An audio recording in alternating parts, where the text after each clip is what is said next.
So welcome everyone to the last lecture video on the gas laws. In this case, we're going to be talking about gas stoichiometry. And again, gas stoichiometry means when you move from one mole of one substance to a different mole of a different substance. That is actually, again, in the box, okay, in your exam reference sheet, right? And how do you know it's a gas stoichiometry problem? You always know it's a stoichiometry problem when there's a balanced chemical equation that's written. Okay, so this is an example for this.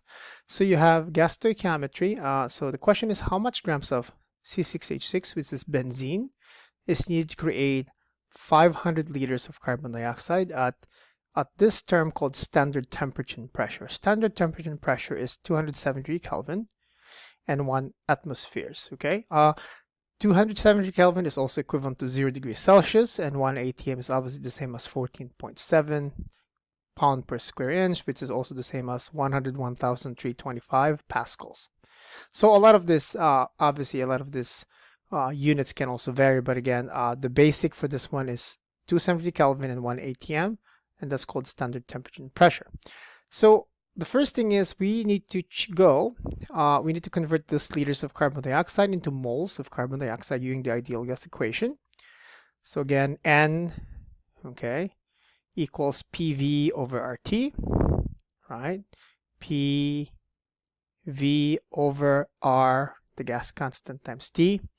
And the number of moles in this case is 22.30 moles. And the reason why it's 22.30 moles is if you look at this one, this has 4 significant figures. Our answer also has to be in 4 significant figures. So far we have moles of CO2, but now we need to go from moles of CO2 into grams of benzene. So this is where stoichiometry goes. So we're going to go from moles, so 22.3 moles of carbon dioxide. Now we're going to go from moles of carbon dioxide to moles of benzene by using the balanced chemical equation. There's 2 moles of C6H6. Okay, that's where this number comes from. This 2 comes from that 2, divided by 12 moles of carbon dioxide, which is obviously here.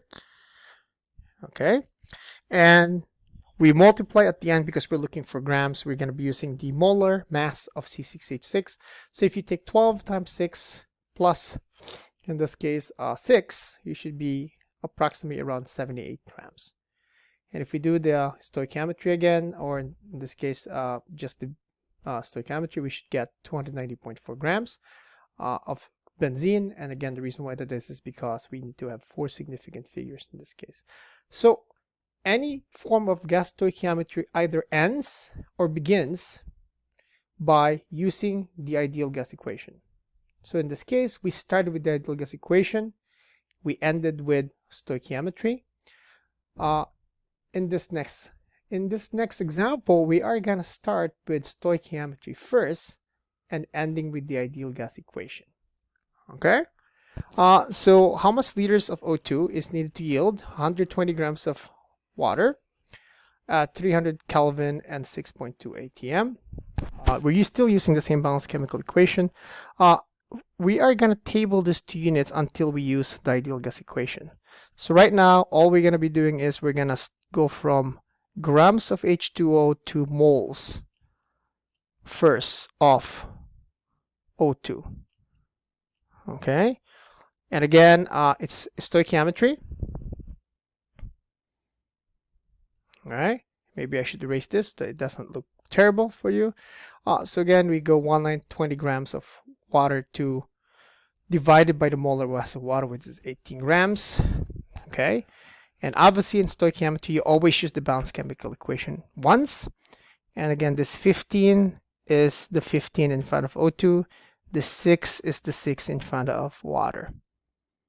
Okay, remember this is the moles of new, moles of given, according to your stoichiometry box provided by Mr. P.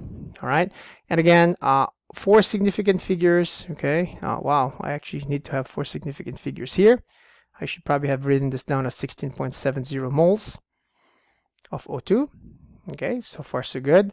And again, my only mistake is there should have been a 0 there. And then we're just going to keep going. So now we have moles of O2. Now we need to find the liters of O2. And from moles to liters, we need to use the ideal gas equation. So in the previous problem, we started with ideal gas equation, we ended with stoichiometry. In this problem, we are using stoichiometry first, and we're ending with the ideal gas equation. So we're going to convert moles, and the ideal gas equation is PV equals nRT, so we need to rearrange to equals V. So we need to have just V by itself. So obviously what you do is you divide both sides by P. And again, this is why the ideal gas equation rearranged to equal volume equals this. Chug and plug. 16.7 moles, that came from here, times 0.0821. That's always a constant, that's always the same number, hasn't changed. Temperature is 300 Kelvin. Where did this come from? There it is. Now we're going to be using the temperature, and 6.2 ATMs. And that again comes from the problem, right? So chug and plug, and that is how much liters of O2 we actually have, is 66.3 liters of O2. Okay, based on these conditions, based on how much grams of H2O we actually started with.